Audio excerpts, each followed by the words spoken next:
Hello everyone, स्वागत है आप सभी का हमारे YouTube channel exam 2.0 study channel पर। आज के इस वीडियो में हम लोग बीएड प्रवेश परीक्षा 2023 के लिए सामान्य ज्ञान का क्लास 1 हम लोग कवर करने वाले हैं, जिसमें हम लोग 50 जीके जीएस के क्वेश्चंस को कवर करेंगे, जो कि आपके एग्जाम के लिए अति महत्वपूर्ण होगा।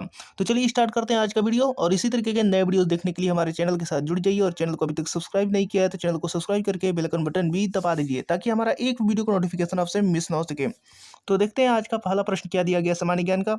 और जैसे कि आप लोग जानते हैं, बीएड की एंट्रेंस एग्जाम में प्रथम प्रश्न पत्र में 100 क्वेश्चन दिए जाते हैं, जिसमें से सामान्य ज्ञान के 50 प्रश्न होते हैं और सामान्य हिंदी के 50 प्रश्न होते हैं। तो चलिए सामान्य ज्ञान के जो पहला प्रश्न है वो हम लोग देखते हैं। पहला प्रश्न यहाँ पर दिया गया है कि निम्नलिखित में से कौन सा एक राजकोषीय नीति का यंत्र नहीं है। तो इसका करेक्ट आंसर हो जाएगा क्रेडिट राशनिंग। ये करेक्ट आंसर हो जाएगा ऑप्शन नंबर डी। उसके बाद आगे यहाँ पर दिया गया है कि केंद्र सरकार के विकास व्यय में शामिल नहीं है। यहाँ पर ऑप्शन दिए गए, आप लोग पढ़ सकते हैं। यहाँ पर मैं डायरेक्ट आंसर आपको बता रहा हूँ। तो इसका करेक्ट आंसर हो जाएगा रक्षा व्यय। रक्षा व्यय जो है वो केंद्र सरकार के विकास व्यय में शामिल नहीं है, बाकी ये तीनों शामिल हैं, ये आपको याद रखना है। उसके बाद आगे यहाँ पर तीसरा नंबर दिया गया, और आप लोग जल्दी से इसका कमेंट में आंसर बताइए कि भारत के नियंत्रक एवं महालेखा परीक्षक की नियुक्ति कितने वर्षों के लिए की जाती है। तो इसका करेक्ट आंसर क्या होगा, ऑप्शन दिए गए हैं, इनमें से आपको करेक्ट आंसर आपको बताना है। तो इसका करेक्ट आंसर हो जाएगा ऑप्शन नंबर सी, यानी 6 वर्षों के लिए की जाती है। उसके बाद आगे यहाँ पर दिया गया है कि भारत की प्रथम महिला जो शासिका है वो कौन थी। तो इसका करेक्ट आंसर क्या होगा, जल्दी से बताइए। भारत की प्रथम महिला शासिका कौन थी। तो इसका करेक्ट आंसर हो जाएगा Razia Sultan. Option number B correct हो जाएगा। उसके बाद आगे यहाँ पर दिया गया है कि भारत के प्रथम गवर्नर जनरल कौन थे। तो इसका करेक्ट आंसर क्या होगा यहाँ पर। तो इसका करेक्ट आंसर हो जाएगा लॉर्ड विलियम बेंटिक, जो थे वो भारत के प्रथम गवर्नर जनरल थे। ये ऑप्शन नंबर ए करेक्ट हो जाएगा। और इसी तरीके से आगे देखिए, यहाँ पर छठा नंबर दिया गया है, निम्नलिखित में से कौन से ग्रह को पृथ्वी का जुड़वा भी कहा जाता है। तो कमेंट बॉक्स में इसका आंसर चाहिए मुझे। इसका मैं आपको आंसर नहीं बताने वाला हूँ, क्योंकि ये बहुत ही आसान सवाल है। तो जल्दी से इसका कमेंट बॉक्स में आप लोग उत्तर बता दीजिए।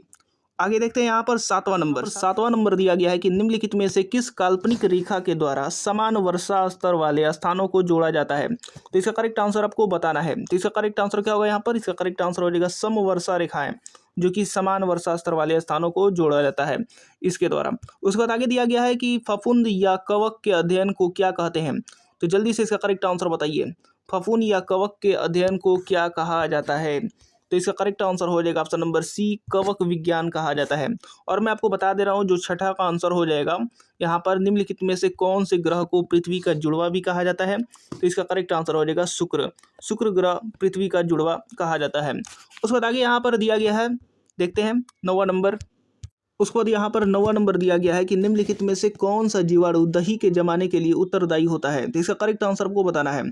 तो यहाँ पर ऑप्शन दिए गए, और इसमें से करेक्ट आंसर क्या होगा, जल्दी से बताइए। तो इसका करेक्ट आंसर हो जाएगा लैक्टोबैसिलस। लैक्टोबैसिलस जो होता है वो दही को जमाने के लिए उत्तरदायी होता है जीवाणु। उसके बाद आगे देखते हैं, यहाँ पर दिया गया है उष्मा का एसआई मात्रक क्या है। एसआई मात्रक, एसआई यूनिट बताना है उष्मा का।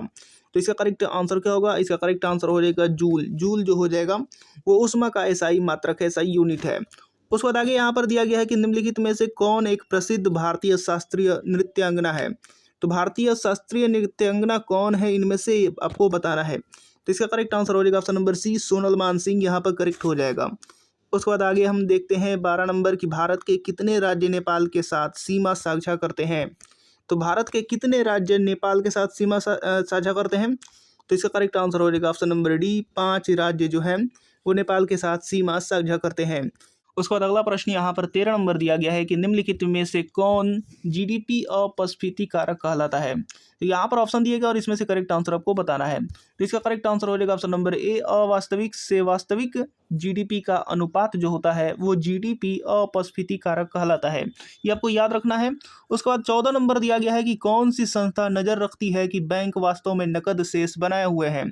तो यहाँ पर करेक्ट आंसर हो जाएगा भारतीय रिजर्व बैंक, ये आपको याद रखना है।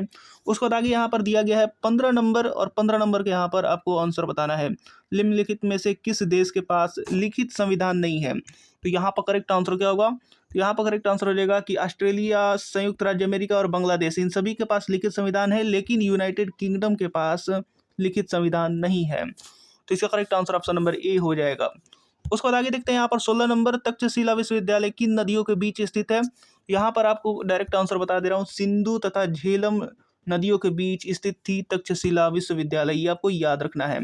उसके बाद हम लोग 17 नंबर देखते हैं। इसका 17 नंबर यहाँ पर दिया गया है कि ऋग्वेद में सबसे प्रमुख देवता कौन है। यहाँ पर आपको करेक्ट आंसर बताना है, सबसे प्रमुख देवता कौन है। ऑप्शन दिया गया है इंद्र, अग्नि, पशुपति, विष्णु। तो इसका करेक्ट आंसर हो जाएगा ऑप्शन नंबर ए, इंद्रदेव। उसके बाद आगे दिया गया है कि भारत में बंजर भूमि का सबसे बड़ा हिस्सा किस राज्य का है। तो इसका करेक्ट आंसर हो जाएगा option number D, Rajasthan. Rajasthan का है सबसे बड़ा हिस्सा जो कि बंजर है। उसके बाद आगे यहाँ पर दिया गया है कि सेंटीग्रेड माप स्केल का आविष्कारक कौन है। ये आपको बताना है कि सेंटीग्रेड माप यानी स्केल का आविष्कारक कौन है। तो इसका करेक्ट आंसर हो जाएगा ऑप्शन नंबर ए, यानी एंडर्स सेल्सियस। एंडर्स सेल्सियस यहाँ पर करेक्ट आंसर हो जाएगा। उसके बाद हम लोग आगे देखते हैं 20 नंबर। 20 नंबर यहाँ पर क्या दिया गया है कि निम्नलिखित का मिलान कीजिए। यहाँ पर ट्रॉफी दिया गया और यहाँ पर खेल उसके दिए गए हैं, तो किससे संबंधित है ये आपको बताना है। तो ईरानी जो ट्रॉफी है वो किससे संबंधित है ये आपको बताना है। संतोष ट्रॉफी, अजलान शाह कप, ये किससे संबंधित है। तो इसका करेक्ट आंसर मैं आपको बता दे रहा हूँ। इसका करेक्ट आंसर हो जाएगा पहला ईरानी ट्रॉफी जो है वो क्रिकेट से संबंधित है, और उसके बाद संतोष ट्रॉफी जो है वो फुटबॉल से संबंधित है, और अजलान शाह कप हॉकी से संबंधित है। ये आपको याद रखना है। इस तरीके से यहाँ पर मिलान हो जाएगा, पहला का बी, दूसरा का ए और तीसरा का सी। पहला का बी, दूसरा का ए और तीसरा का सी। ऑप्शन नंबर बी करेक्ट हो जाएगा। उसके बाद अगला प्रश्न यहाँ पर 21 नंबर दिया गया है कि तमिलनाडु में जल्लीकट्टू किस त्योहार का एक हिस्सा है। तो इसका करेक्ट आंसर क्या होगा यहाँ पर। इसका करेक्ट आंसर हो जाएगा पोंगल त्योहार का एक हिस्सा है जल्लीकट्टू। ये आपको याद रखना है, तमिलनाडु में बनाया जाता है। उसके बाद आगे यहाँ पर दिया गया है कि निम्नलिखित में से भारत का कौन सा पड़ोसी देश असल सीमा से घिरा हुआ देश नहीं है। तो असल सीमा से घिरा हुआ देश नहीं है, ये आपको बताना है भारत का वह कौन सा पड़ोसी देश है। तो इसका करेक्ट आंसर क्या होगा यहाँ पर। इसका करेक्ट आंसर हो जाएगा option number B, Myanmar. Myanmar जो है वो करेक्ट आंसर हो जाएगा। उसके बाद आगे यहाँ पर दिया गया है 23 नंबर की हॉकी के दिग्गज मेजर ध्यानचंद का जन्म कहाँ हुआ था। तो इसका करेक्ट आंसर हो जाएगा यहाँ पर इलाहाबाद। इलाहाबाद में हुआ था हॉकी के दिग्गज मेजर ध्यानचंद का जन्म। इसी तरीके से आगे यहाँ पर देखते हैं 24 नंबर की किस पड़ोसी देश को land of the thunder dragon कहा जाता है। तो इसका करेक्ट आंसर क्या होगा। Land of the thunder dragon किस पड़ोसी देश को कहा जाता है। तो इसका करेक्ट आंसर हो जाएगा ऑप्शन नंबर डी, भूटान को कहा जाता है। ये आपको याद रखना है। उसके बाद हम लोग आगे देखते हैं सीकर तकनीक के साथ भारत की क्रूज मिसाइल कौन सी है। तो इसका करेक्ट आंसर क्या है यहाँ पर आपको बताना है। तो मैं आपको बता दे रहा हूँ ब्रह्मोस जो है वो सीकर तकनीक के साथ भारत की क्रूज मिसाइल है। तो इसका करेक्ट आंसर हो जाएगा यहाँ पर BrahMos. Option number C correct हो जाएगा। उसके बाद 26 नंबर यहाँ पर दिया गया है कि भारत और पाकिस्तान के बीच कितनी पार सीमा ट्रेन चलती हैं। तो इसका करेक्ट आंसर क्या होगा यहाँ पर आपको बताना है। तो इसका करेक्ट आंसर हो जाएगा ऑप्शन नंबर सी, यानी 2 पार सीमा ट्रेन चलती हैं भारत और पाकिस्तान के बीच। उसके बाद आगे देखते हैं 27 नंबर की भारत में ब्रिटिश शासन का बड़े पैमाने पर विस्तार सहायक संधियों के माध्यम से हुआ, जो गवर्नर जनरल के शासनकाल में शुरू की गई थी। तो किस गवर्नर जनरल के शासनकाल में शुरू की गई थी वो आपको बताना है। तो इसका करेक्ट आंसर हो जाएगा यहाँ पर मैं आपको बता दे रहा हूँ। ऑप्शन नंबर सी करेक्ट हो जाएगा, लॉर्ड वेलेस्ली। लॉर्ड वेलेस्ली के शासनकाल में शुरू की गई थी। उसके बाद आगे यहाँ पर दिया गया है 28 नंबर की गुरु गोविंद सिंह की मृत्यु के बाद गुरु की संस्था समाप्त हो गई और सिखों का नेतृत्व तो उनके विश्वसनीय शिष्य को सौंप दिया गया। तो इसका करेक्ट आंसर क्या होगा। यहाँ पर करेक्ट आंसर हो जाएगा ऑप्शन नंबर बी, यानी बंदा बहादुर को सौंप दिया गया था। उसके बाद आगे यहाँ पर दिया गया है कि पाकिस्तान नाम सबसे पहले किसके द्वारा गढ़ा गया था, ये आपको बताना है। तो किसके द्वारा गढ़ा गया था ये आपको बताना है। ऑप्शन नंबर यहाँ पर दिए गए हैं मोहम्मद इकबाल, मोहम्मद अली जिन्ना, चौधरी रहमत अली, मौलाना आजाद। तो इसका करेक्ट आंसर हो जाएगा ऑप्शन नंबर सी, चौधरी रहमत अली द्वारा सबसे पहले गढ़ा गया था। उसके बाद आगे यहाँ पर दिया गया है 30 नंबर कि रविंद्रनाथ टैगोर ने अपनी नाइटहुड की उपाधि को के विरुद्ध छोड़ दिया। तो किसके विरुद्ध छोड़ दिया ये आपको बताना है।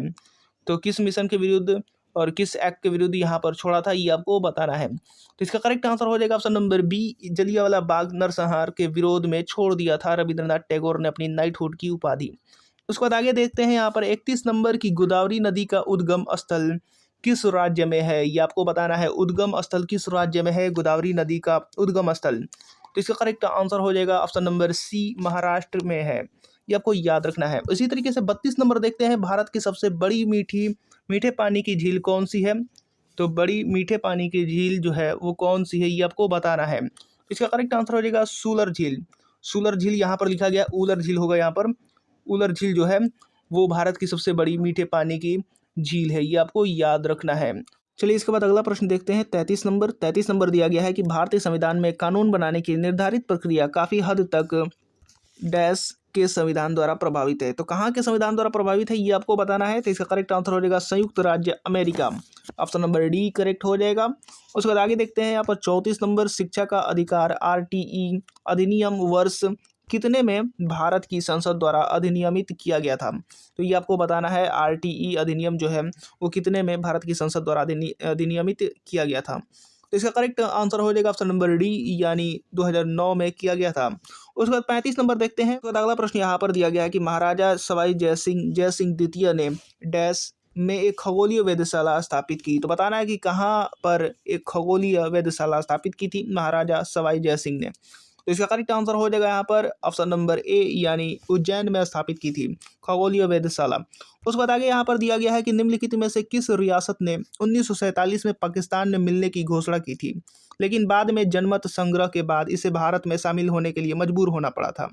तो इसका करेक्ट आंसर हो जाएगा ऑप्शन नंबर बी, यानी जूनागढ़। ये आपको करेक्ट आंसर हो जाएगा जूनागढ़।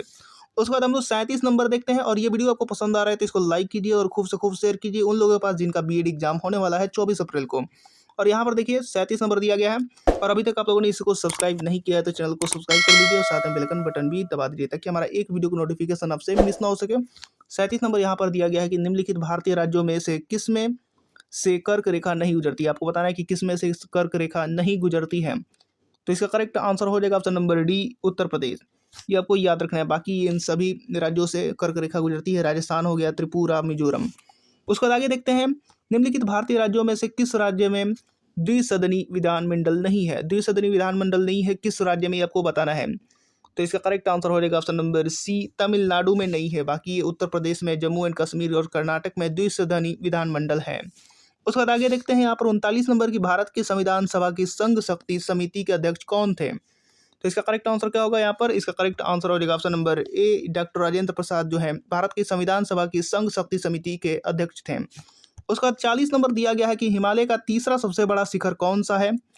तो इसका करेक्ट आंसर आपको बताना है, तीसरा सबसे बड़ा शिखर कौन सा है। तो इसका करेक्ट आंसर हो जाएगा ऑप्शन नंबर डी, यानी माउंट कंचनजंगा। ये आपको याद रखना है।